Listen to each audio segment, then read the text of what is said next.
Hi there, I'm Katie, and I love baseball. But you know what I don't like? Rivalries that can wind up with players getting injured.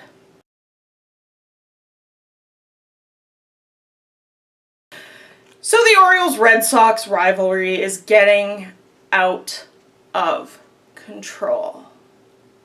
Some say it started 2 years ago. Some say it started on April 21st. So first I want to go through just a quick timeline of what has actually happened and then talk a little bit about some of the problems with what's going on. And I want to draw a comparison to hockey, where I think they've solved some of these issues. On April 21st, Manny Machado slid into second, essentially breaking up a double play. Now, he slid into second very aggressively, and he caught Dustin Pedroia in the leg with the spikes of his shoes. Now, the play was reviewed under the so-called Chase Utley rule, also known as the really shitty sliding into second base rule. And upon video review, it was determined that the slide was aggressive but not malicious in intent. So, Machado didn't get tossed. Pedroia left the game, and he was listed as day-to-day but not on the DL. On April 22nd, a whole game went by, and nothing really bad happened. On April 23rd, pitcher Matt Barnes threw at Machado's head. There's no other way to put it. He threw at Machado's head. Fortunately, Machado wasn't injured. It hit his bat, but not him. Thank goodness. And Barnes was ejected from the game.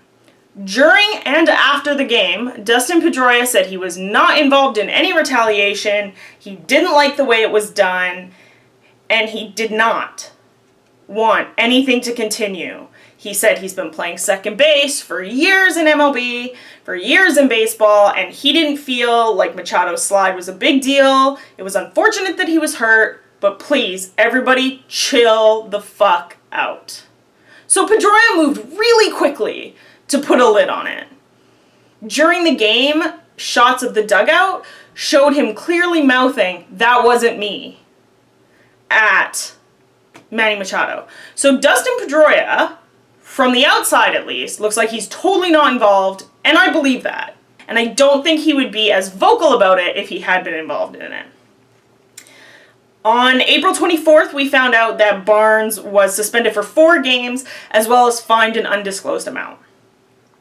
The teams did not play each other again until May 1st, because of course they're divisional rivals in the AL East. So there's a lot of games left this season for these two teams. On May 1st, Machado was booed in Fenway, which is not surprising. He probably would get booed no matter what. Pitcher Dylan Bundy hit Mookie Betts on the hip, which he was not ejected for, but it happened. And Adam Jones had peanuts thrown at him and racial slurs from the crowd at Fenway. Real classy, Boston. Apparently, some fans were ejected from the game. Hopefully they got them all because, ew. But other than that, May 1st, was like, everybody got warned after Bundy hit Betts in the hip, I believe.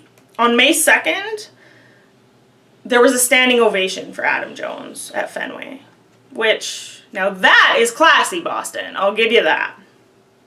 But then Chris Sale threw behind Manny Machado. So apparently the Red Sox weren't over it. And Chris Sale is a pitcher with a hell of a lot of command. Like, this isn't some call-up in the pen throwing behind Manny Machado. Then everybody, of course, was eagerly watching for the May 3rd game. And during the Blue Jays game, we were getting constant updates from the commentators on what the fuck was happening with the Orioles game. And they play again tonight, by the way. Obviously, I'm going to be watching that game because holy hell's bells. But so on May 3rd, Commissioner Paul Manfred called the managers and the executives of both teams to tell them to chill it out, that this was getting serious, that players were in danger, and that this was completely and totally inappropriate. I guess that didn't help, because Kevin Gausman was ejected for hitting Xander Bogaerts with a curveball. And Adam Jones also got tossed later in the game, apparently for what looked like arguing a strike. So that's where we're at going into tonight's game, Thursday, May 4th. This is batshit crazy. First of all, you have multimillionaires throwing at other multimillionaires in a sport that is already prone to injuries, and if you're throwing at a guy, you could end his career.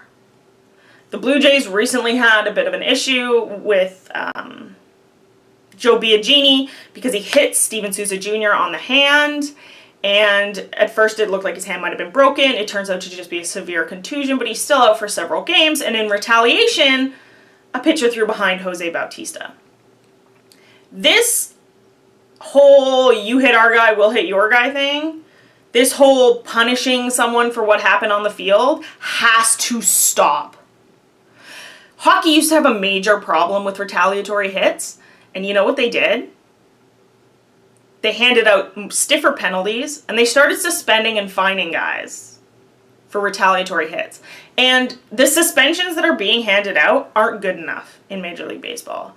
And not only that, the suspensions tend to only involve the pitchers. Now, I don't know if I'm being naive here, but I feel like the pitcher probably isn't the one deciding to do it. And if he is, his manager needs to sit his ass on the bench and keep him there.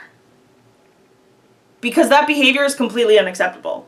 But, like we've seen in other sports with bounty programs and things, I feel like it's coming from somewhere else. Whether it's a group of players get together, whether a manager says, like, we can't put up with this, whatever it is, it needs to stop. And I think when you get to a stage like this, where you have multiple games affected, where you have multiple players targeting people, the manager needs to be suspended. Because it's obvious he has completely lost control of his team. And he needs to be held accountable for that. The managers are responsible for what happens in the clubhouse and on the field. And if they've lost control of their guys and multiple pitchers are throwing at players and the manager is going, well, I don't have anything to do with this.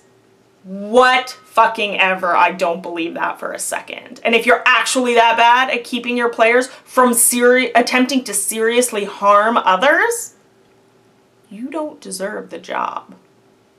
Because you suck at it. Also, suspending pitchers for 4 days is stupid. If they're a starter, they need to be suspended for at least 5 games, so that they miss their next start. If you suspend them for 4 games, hey, most teams have a 5-pitcher rotation. So there you go, there's the next guy, the next guy, the next guy, the next guy. Oh, hey, look, it's you! That doesn't matter. You have to suspend pitchers for a minimum of 2 starts. Otherwise, it's pointless. You suspend them for games that they were going to sit out anyway.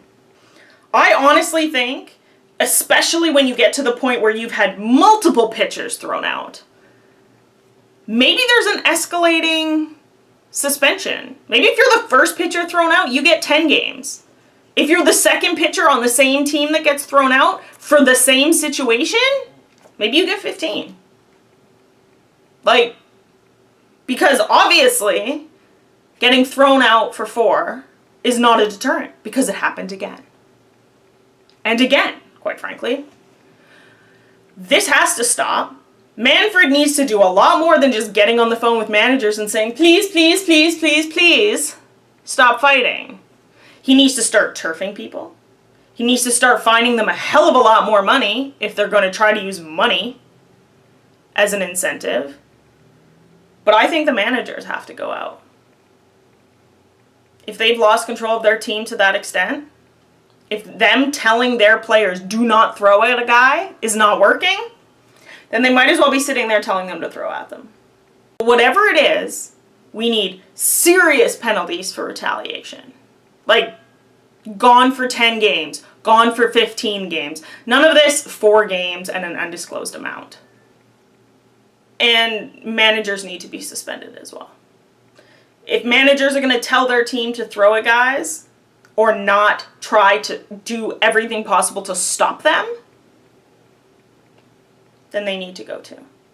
Because obviously, their lack of discipline is affecting the safety of other people. And that's completely unacceptable. I know that there's some code in baseball that everybody follows where if they hurt us, we hurt you back. But you know what? We stopped cutting off the hands of thieves a long time ago. And baseball, I know you love to be the old boys game, but get with the fucking program.